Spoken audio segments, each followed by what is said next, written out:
Hello and welcome to Brian's Got Game. I am Brian, and today I got a game called Stitches. Stitches is a 3 to 7 player, semi-cooperative card game by Norwester Games. In this game, players are monsters trying to become strong enough to defeat the Abomination, either by yourself or as a team. The trick is, players can't talk until they learn a word. Even then, they can only grunt and say the words they know.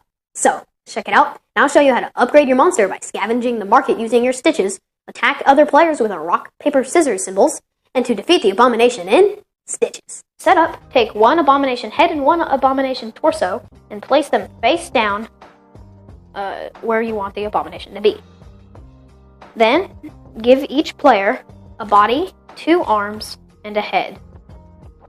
And legs. Don't forget the legs.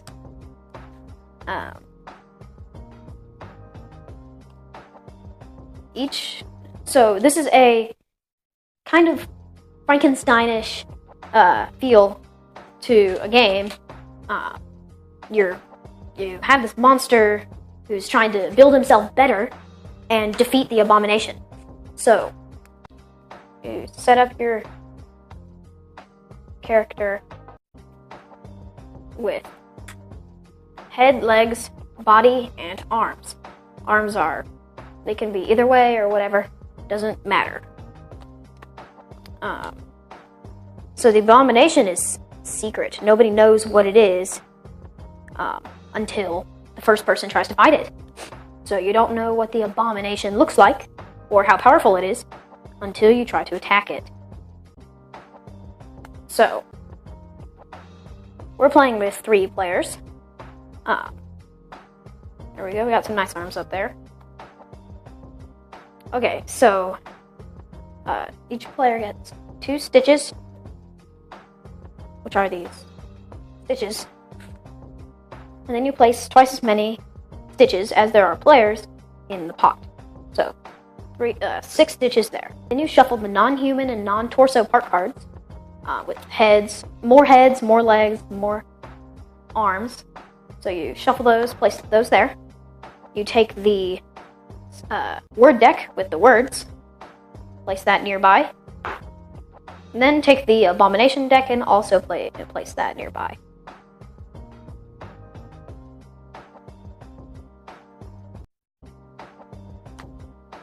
You are now ready to begin.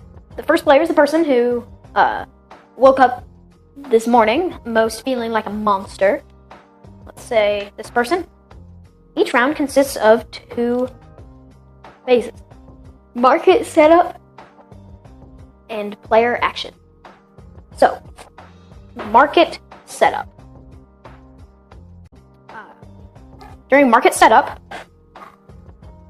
the Abomination adds a part, draws a card from here. It grows. So you add a part from the part deck. So you flip one over and you give it to the Abomination. The Abomination gets if it has to grow and let's say the legs were already there, it doesn't care about consecutive body part placement, so you can place the legs where its arm's supposed to be. If you draw a head, you could stick it anywhere. It doesn't really matter where they go, but if it's full, then you just don't grow it. So market setup, you draw a card from the Abomination deck, and then you flip over 3 cards for the market. The cards have rock, paper, scissors symbols. So this is to paper. So rock beats scissors, scissors beats paper, and paper beats rock, like the game that you play, rock, paper, scissors. When you're attacking, it is relevant to attacking. I'll explain that later. The cost is shown as stitches in the corner. This one costs 3 stitches. This one costs 4 stitches. The better ones cost more stitches. And, sorry, each player starts with a word card. So, these are public knowledge, want, love, and shiny. During the game, you cannot say any words, except for the words that you learn. So, you can only say the words that you have. So, this person can only say shiny, love, want. Or grunt, howl, and Then you decide if you want to attack or scavenge. Each player goes. Each player thinks about it, and then the beginning player goes, 1, 2, 3, or run, run, run. And then each player does the action. Arms up like this if you want to attack, and arms down like this if you want to scavenge. You actually do them. So, scavenge, attack. If players are not comfortable with doing the hand actions, there are these nice cards with attack, and then what you do with it, and then scavenge, what you do with it. So, I'll be using these for this game. Then everybody decides they're going to scavenge. So, first you resolve scavenge. So if any players did scavenge, you do the action. So, when you scavenge, they split the pot. So, 3 to this player, 3 to this player. If it could not be split evenly, the last one stays in the pot. Then they count up their stitches and then may purchase items from the market, starting from the first player to the last player. So this person scavenged, and so they go first. They're going to use 3 stitches and purchase this lovely octopus arm. Okay, we fast forwarded a little bit, and they decided, so they're going to attack. Now, when you attack, you can attack as a team.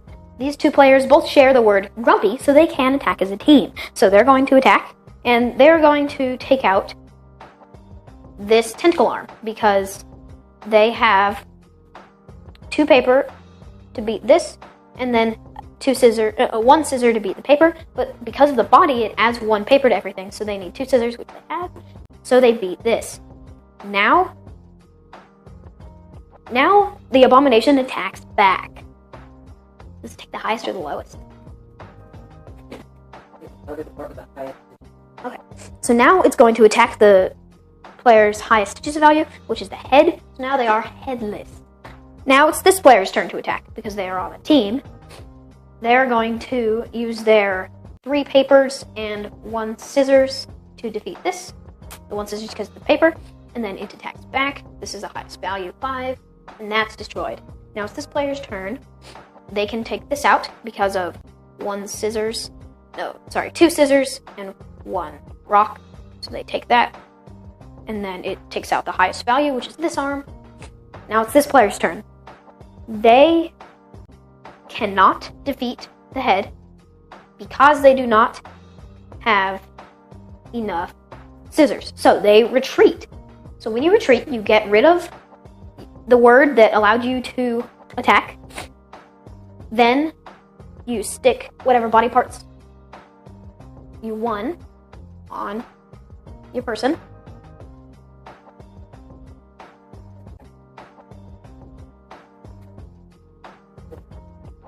So then that player's done. Now it's this player's turn to attack. They can't attack this, so they retreat. Now since they were not the first to retreat, they don't have to get rid of their word card, because only the first person to retreat loses the word card. So they retreat, and they get their body parts. So they're going to get this and this. And now that's resolved. Now scavenge, they evenly distribute, so they get all. Then they're going to buy this new head or 4.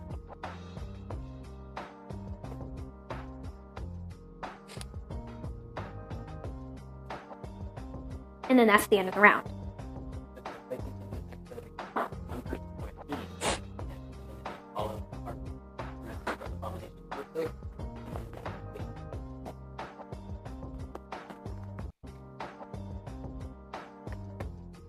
The players... Okay. Play continues until a player or a team defeats all of the Abomination except for his body, and then they win. And that's how you play Stitches. Okay, got my dad here for parents' opinions. So, Dad, what do you think of Stitches? Stitches is a lot of fun. I especially liked the rock paper scissors aspect of it. I thought that was fun. It's a game that all kids know. So that was really cool. And then I also really liked how you couldn't talk. You could only learn the words and use those words and try to communicate. I thought that was very thematic. But everybody was laughing. It was a lot of fun. The components, well, it's just a card game, so no components really other than the cards. Though this is a prototype, so most of it's finished, but the cards will probably be different. There's some missing artwork. Yeah, they're going to add some art, so that'll get updated. And then the quality of the components, like the stitch markers and those things, those all will be better than what you saw there. So we won't talk too much about components, but the artwork is nice. I thought it was reminiscent of, a Frankenstein monster and those type of things. And they are both sitting like this. Then you could attach different pieces to their bodies. So I thought the artwork was really cool. Yes. There's a lot of strategy in this game. So, do I like this arm or that leg? Do I buy this one? But it's not so much the arm or the leg. It's the stitches that it has. Yeah, also the. Do I have enough stitches? The rock paper scissors. I guess the paper scissors. So that all goes into it, and then you have to look at the Abomination and see what it has. Right. And then do you go to the market, or do you attack your friend? So you can play nice in this game, or you can play cooperatively. That is nice. Okay, semi-cooperatively. Or you could play mean, I guess, like a monster is. You never know. There's just a lot of grunting. Yeah. It's pretty easy for kids. 5-year-old played it. Yeah, and it was, although he just wanted to get all the matching parts. So I will say that this is, since there's different artwork and different parts, one thing that kids like to do is take all the cards out and match them all together. So that can keep them busy for about an hour. But he was able to understand it and play it. There is a card that, for those who don't want to, do the attack or scavenge, there's a card that you can reveal to do that rather than doing the acting if somebody's uncomfortable with that.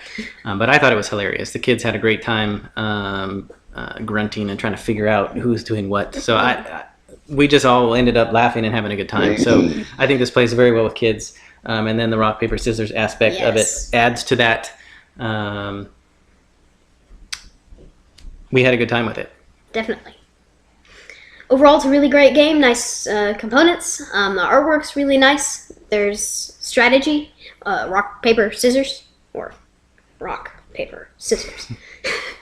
And it has strategy. It's easy for kids. Overall, really fun game. Yeah, this one was really fun. I hope it does great on Kickstarter and is funded. I think this one would make a great game night for family night. And then, whatever they have planned for stretch goals, we'll just add to this. I think it's a great, charming little game that we're going to keep. And it's one that you should check out. Definitely. Thank you for watching Brian's Got Game. Please like us on our Facebook page. Send us a tweet at Brian's Got Game. Visit our webpage, briansgotgame.com. Subscribe to our YouTube channel. I'm Brian. This is my dad. See you next time.